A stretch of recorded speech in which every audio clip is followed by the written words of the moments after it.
Sabato 25 maggio si è tenuta alla Villa Bonfiglio la quinta edizione del raduno nazionale Vespa Città di Agrigento. I partecipanti sono arrivati da tutta la Sicilia, dal nord Italia e dal Belgio e sono stati allietati dai canti e dai balli del gruppo folk Gergent. Successivamente i vespisti hanno sfilato per le principali vie della città.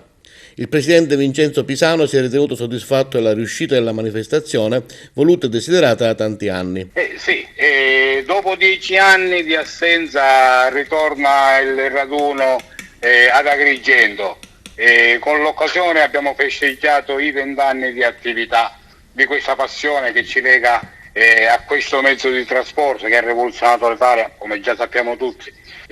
Sono arrivati da tutta Italia, anche persone dall'estero sono arrivate contenti di questa festa, conoscendo il Vespa Club e le varie attività che svolge anche in tutta Italia, sono arrivate qua con molto entusiasmo. È stata una festa, una grande festa, il programma iniziava già dal sabato mattina, ma le avverse condizioni meteo non ci hanno permesso di arrivare nella località di Punta Bianca, quindi tutto si è trasferito nel pomeriggio con un giro fuori porta fino ad arrivare alla Scala dei Turchi.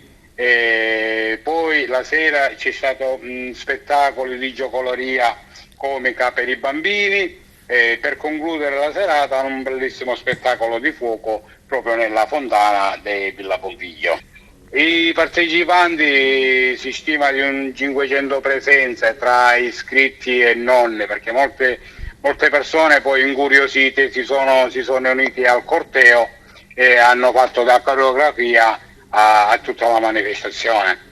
Il giro prevedeva il giro in città con passaggio da via Atenea, proseguendo poi per il Modugno, per il Belvedere Modugno. Da Belvedere Modugno siamo arrivati a San Leone, in giretto al porticciolo della Madonnina, per poi risalire e fare una sosta al Parco San Gregorio, al Posteggio San Gregorio, dove i ragazzi provenienti da tutta la Sicilia sono rimasti entusiasti da questo spettacolo della valle. Progetti futuri sono in cantiere e pensiamo per Agrigento capitale della cultura, però non voglio svelare niente del futuro, ma qualcosa a bolle in pentola.